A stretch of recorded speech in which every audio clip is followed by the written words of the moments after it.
सतयुग में सतसुकृत कह टेरा, त्रेता नाम मुनिंदर मेरा, द्वापर में करुणामय कहाया, कलयुग नाम कबीर धराया। नमस्कार दर्शकों, मैं संध्या स्वागत करती हूँ आपका ऐसे न्यूज़ में। दर्शकों, ये जो वाणी मैंने आपको अभी सुनाई है, उसे जानने के लिए हम संत रामपाल जी के सतलोक आश्रम सोजत में मौजूद है। जब ये वाणी हमने सुनी तो इसे सुनकर हमें ये लगा कि इसमें कबीर जी कुछ बताना चाहते हैं, तो इसी को जानने के लिए हम आश्रम में आ चुके हैं और अभी यहाँ पर निर्वाण दिवस मनाया जा रहा है, जिसका आज पहला दिन है। अभी हम आगे चलते हैं आश्रम की तरफ और ये जो वाणी हमने सुनी है उसको विस्तार से जानने की पूरी कोशिश करेंगे। दर्शकों, अभी हम मेन गेट के पास आ चुके हैं और यहाँ पर पुस्तकों का स्टॉल लगाया गया है और यहाँ पर हमें संत रामपाल जी के समर्थक भी मिल चुके हैं। जो वाणी हमने आपको स्टार्टिंग में बताई थी वो अब इनसे पूछते हैं कि कबीर जी इस वाणी में क्या कहना चाहते हैं। तो सर, वो वाणी ये थी कि सतयुग में सतसुकृत कह टेरा, त्रेता नाम मुनिंदर मेरा, द्वापर में करुणामय कहाया, कलयुग नाम कबीर धराया। इस वाणी में कबीर जी क्या बताना चाहते हैं? इस वाणी में परमेश्वर ने बताया है कि वो चार युगों में आते हैं। जैसे सतयुग में सतसुकृत नाम से आए, त्रेता में मुनीन्द्र नाम से आए हैं और कलयुग में कबीर नाम से आए हैं और द्वापर युग में करुणामय नाम से आए हैं। जी, अभी आपको इसके बारे में जानना है तो अंदर आश्रम में प्रदर्शनी लगाई गई है, वहाँ आप आइए, वहाँ और भगत आपको डिटेल में जानकारी दे देंगे। जी सर, धन्यवाद। ठीक है जी, धन्यवाद। दर्शकों, अभी हम आश्रम के अंदर आ चुके हैं। जैसा कि हमें बाहर कहा गया था कि अंदर प्रदर्शनी लगाई गई है आध्यात्मिक, हम इसमें आए और यहाँ पर बहुत सारे पोस्टर्स हैं और बहुत सारे प्रमाण भी हैं, वो भी हम आपको दिखाएंगे। लेकिन उससे पहले हमारा जो सवाल था वो जान लेते हैं। नमस्कार। ससाई में। क्या नाम है आपका और आप कहाँ से? मैं पिंकी दासी, में जयपुर से। हम आपसे जानना चाहते हैं, जब हम बाहर थे तो हमने ये सवाल किया था कि जो कबीर जी हैं उनकी एक वाणी थी कि वो चारों युगों में आते हैं।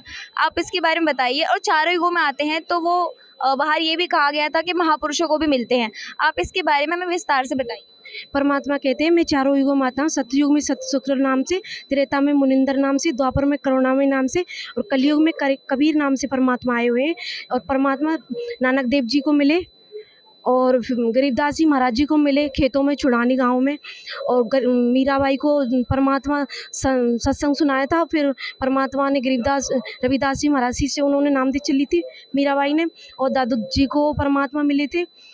परमात्मा बहुत संतों को मिले हुए मालिक की दया से। और जैसे अपने गरीबदास जी महाराज जी, धर्मदास जी हैं, उनको भी परमात्मा मिले थे।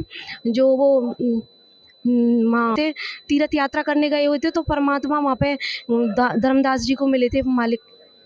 जी, धन्यवाद। सत्साई को जैसा कि हमें बाहर कहा गया था कि अंदर आध्यात्मिक प्रदर्शनी लगाई गई है और इसमें हम आ चुके हैं।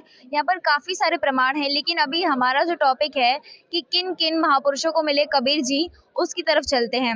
मैं आपको दिखाना चाहूँगी, कैमरामैन से कहूँगी कि एक बार उस साइड चले जहाँ पर कबीर जी जिन जिन को मिले थे उनके पोस्टर्स लगाए गए हैं। चलिए हम आपको वो दिखाते हैं। यहाँ पर पहला फोटो है जिसमें नानक जी हैं जिनको कबीर जी मिले थे।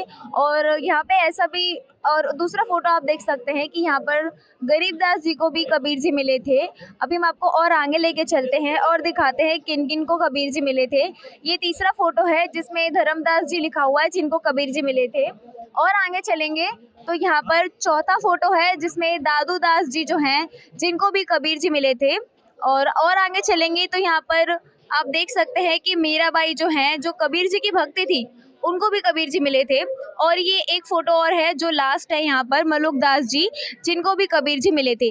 अब इसके बारे में विस्तार से जानकारी हम संत रामपाल जी के समर्थक से जानेंगे। अभी हमने आपको जो पोस्टर्स दिखाए थे उनके बारे में एक बार और जान लेते हैं। ये संत रामपाल जी के समर्थक हैं और ये हमें विस्तार से बताएंगे। सर नमस्कार।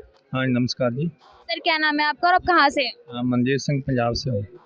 सर, अभी हमने जो पोस्टर्स देखे, हम ये जानना चाहते हैं कि कबीर जी बहुत सारे महापुरुषों को मिले थे, ऐसे पोस्टर थे, तो आप हमें उसके बारे में एक बार विस्तार से बताइए।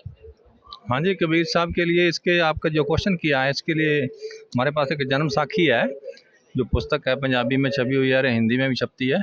इसमें प्रमाण है जी, एक ये देखिए जन्म साखी भाई वाले वाली, इसमें प्रमाण है इस पेज पर।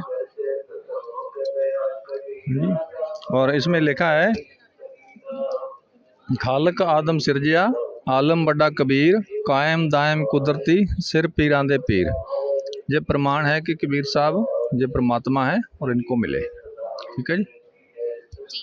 वहाँ हमने और भी देखे थे, जैसे गरीबदास जी का नाम था वहाँ, मलुकदास जी का नाम था, और भी 2-3 महापुरुषों के नाम थे। आपने नानक साहब जी के बारे में तो बता दिया कि उनको मिले थे, और भी जो 2-3 नाम हैं हम उनके बारे में भी जानना चाहेंगे।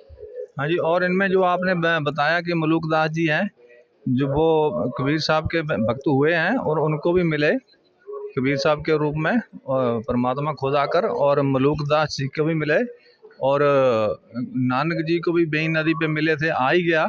हाँ जी, और भी है, जैसे गरीबदास जी है, और ये एक और है, हाँ जी, हाँ दादू दास जी हैं, इनको भी कबीर साहब मिले हैं। उनका प्रमाण भी है हमारे ग्रंथों में। सर, मैं आपसे ये जानना चाहती हूँ कि आपके जो कबीर जी हैं, जिन्हें आप भगवान मानते हो, उनका इन लोगों को मिलने का उद्देश्य क्या था? ये कबीर परमात्मा बताते हैं कि वो अच्छी आत्मा होती है जिनको आकर वो खुद मिलते हैं। वो कहीं न कहीं पहले भी उनकी चरणों में रहे होते हैं, तो वो अच्छी आत्मा को ही आकर मिलते हैं। वो आकर फिर अपने गुरुजी का जैसे उजागर करते हैं, नाम आगे उनके गवाह बनते हैं, वो पुस्तकों में लिख के जाते हैं, इसलिए बनाते हैं, उनको गवाह बनाते हैं। अपना गवाह बनाने के लिए वो यहाँ पे कुछ आत्माओं को मिलते हैं आके। सर, मैं आपसे एक सवाल ये करना चाहूँगी, आपने बताया कि गवाह बनाने के लिए ऐसा करते हैं। आप तो कबीर जी को भगवान मानते हैं, फिर उनको अपने गवाह बनाने की क्या ज़रूरत पड़ी? वो भगवान है, वो तो खुद ही बता सकते थे ना? देखो जी, खुद तो वो बना के चले गए, उसके बाद जो उन्होंने लिखा वो पुस्तकें हमारे पास हैं, जो इसलिए पुस्तकें छपी है। जी सर, धन्यवाद। धन्यवाद जी सर। जैसा कि अभी हमें संत रामपाल जी के समर्थक ने बताया कि कबीर जी जो हैं वो अपनी गवाह बना के जाते हैं ताकि आगे उनकी मतलब जानकारी लोगों तक दी जाए।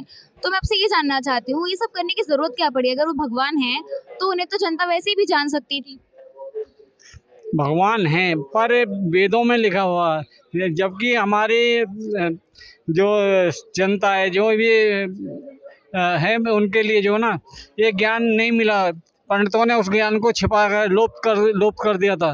तो उस ज्ञान को छिपाने के यानी बूढ़ दिखाने के लिए उन्होंने गवाह बनाने पड़े। उनकी जो भ्रांति थी, जो गलत भ्रांति, जैसे हर आदमी भ्रांति होती है भाई, उन्हीं को गवाह बनाया उन्होंने।